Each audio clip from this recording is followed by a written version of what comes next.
বৰাকত এজন সৰ্বকাই লোকৰ হৈতে বাৰ্তালাপ কৰিছিল মুখ্যমন্ত্ৰীয়ে তাৰ পাছত অসমত জ্বলন্ত সমস্যা ইমান আছে বাওনা ল'ৰাজনৰ লগতো কথা পাতি থাকে তেওঁ যেনেকৈ এটেনশ্যন লৈ থাকে মই তেনেকৈ এটেনশ্যন ল'ব নোৱাৰোঁ মোৰ প্ৰব্লেম হয় অলপ সেইবিলাক কৰি থাকিবলৈ নাটকবিলাক কৰিবলৈ নাটকৰ পিছত মানে নৃত্য নাটিকাখন দেখাই থাকে কাৰণে তেওঁৰ কথাবিলাক বেছিকৈ বাজে পাই বাওনা বুলি কাকো ক'ব তেওঁলোকৰ কংগ্ৰেছৰ গোটেই ব্যক্তিসকলৰ মানসিকতাৰ তীব্ৰ স্খলন হৈছে যদি হিতেশ্বৰ শইকীয়াৰ লৰাই এজন ব্যক্তিক বাওনা বুলি সম্বোধন কৰে তাতকৈ আৰু স্খলন একো থাকিব নোৱাৰে দেৱব্ৰত শইকীয়া গৌৰৱ গগৈ দুইজনৰে মূৰত এই চিন্তাটো বহুত সোমাই থাকে যে আমি ৰজাৰ সোণৰ চামুচ লৈ জন্মিছো শেহতীয়াকৈ দল এৰিছে কংগ্ৰেছৰ ছ'চিয়েল মিডিয়াৰ তত্ত্বাৱধায়ক প্ৰফুল্ল দাসে তাৰ পাছতেই কংগ্ৰেছক আক্ৰমণেৰে মুখ্যমন্ত্ৰীৰ মন্তব্য ভুৱা একাউণ্ট খুলি কংগ্ৰেছে প্ৰকাশ কৰে ঘৃণা বিয়পোৱা কাম আপোনালোকে প্ৰফুল্ল দাসক কেতিয়াবা লগ পাই সুধিব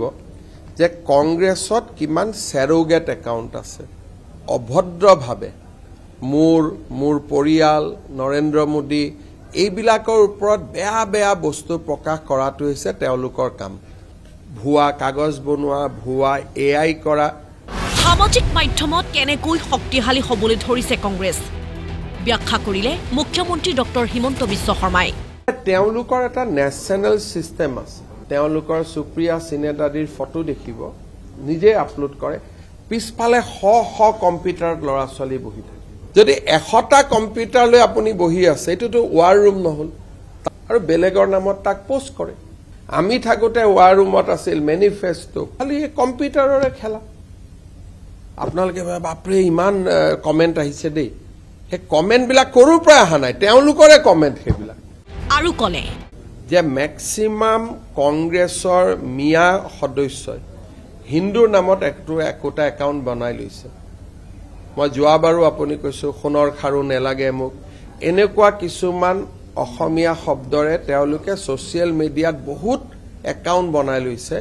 সেই একাউণ্টবিলাকৰ অৰিজিনেল ওনাৰ হ'ল মিয়া মুছলমান আৰু সবে একোটা হিন্দু নামত একাউণ্ট বনাই ৰাখিছে আৰু অসমত এটা সামাজিক আনৰেষ্ট আনিবৰ কাৰণে ফেচবুকটোক ব্যৱহাৰ কৰে ইয়াৰ ওপৰত আমাৰ যথেষ্ট নজৰ আছে ইলেকশ্যনৰ পিছত যদি আমাৰ চৰকাৰ আহে আপোনালোকে দেখিব যে তাত ক্ৰেকডাউন হ'ব নিৰ্বাচনৰ সময়ত কংগ্ৰেছৰ টিকটৰ দৰ উঠে 1 কোটিৰ পৰা 10 কোটি টকা পৰ্যন্ত 1 কোটি টকাৰ পৰা 10 কোটিলৈকে ৰেট উঠিব 22টা সিটত বাকিত নাই আৰু এতিয়া দিল্লীত তেওঁলোকৰ এখন মিটিং আছে তে মিটিং হলে কি কৰিব লাগে পাৰ্টিয়ে মানুহখিনিক লৈ যাব লাগে এতিয়া গৌৰৱ গগৈয়ে কৈছে যে যিবিলাক কেণ্ডিডেট বিলাকে মানুহ লৈ যাব লাগিব তানে কেণ্ডিডেটটো সকলোক তুমি টিকট দিব নোৱাৰা এটো আনএথিক্যাল হল নে নাই মিয়া এৰিয়াত প্লেনৰ আৰু ট্ৰেইনৰ টিকট কিনা ধুম উঠি আছে কেদিন এটা গমটো তেওঁলোকৰ পৰাই পাওঁ তেওঁলোকে যদি নিজৰ ঘৰতো কৈ দিয়ে তাৰ পৰাও মই গম পাওঁ তেওঁলোকে এটো টেপ বন্ধ কৰিব নোৱাৰে অখিল গগৈৰো অনুৰাগী হ'বলৈ ধৰিছে হেনো মুখ্যমন্ত্ৰী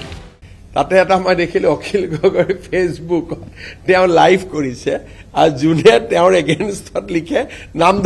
ধৰি তাক গালি পাৰি আছে অখিল গগৈৰ কিবা এটা হৈছে কিন্তু কি হৈছে মই কোৱাটো উচিত নহয় এই অমুক তই অমুক কৈছ যি ধৰণে তেওঁ কৰি আছিলে মই গোটেই ৰাতি হাঁহিছো গতিকে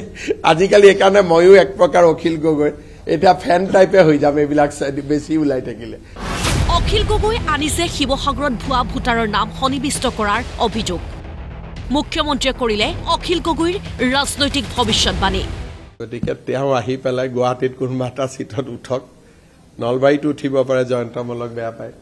মইতো বিচাৰো যে উঠি আহক একেলগে সমাপ্ত হৈ যাব এইবাৰ শিৱসাগৰত উঠা আৰু ধুবুৰী যিকোনো এটা সিটত উঠা তেওঁ দুটা সিটত ইলেকশ্যন উঠা এবাৰ ইচ্ছা এটা আছে লগতে কলে বহু সংখ্যালঘু নেতাৰ প্ৰথম পছন্দ কংগ্ৰেছ তাত স্থান নাপালে যোগদান কৰিব ARDF অথবা AGPত এজন কবাত যদি আগৰ প্ৰায় অগপৰ লগত ভাল আহিব কিন্তু তেওঁলোকে এবিলাক এনে কৈ থাকে সবে কংগ্ৰেছত যিমান টকা লাগে দি হলেও টিকট লব চেষ্টা কৰিব নেক্সট UDF দুটাতে যদি নাপায় থাৰ্ড দুই এজন এজিপিত আহিব পাৰে আৰু ভিডিঅ জাৰ্নেলিষ্ট প্ৰদীপ দাসৰ সহযোগত যদুমণি শইকীয়া ৰিপৰ্ট প্ৰতিদিন টাইম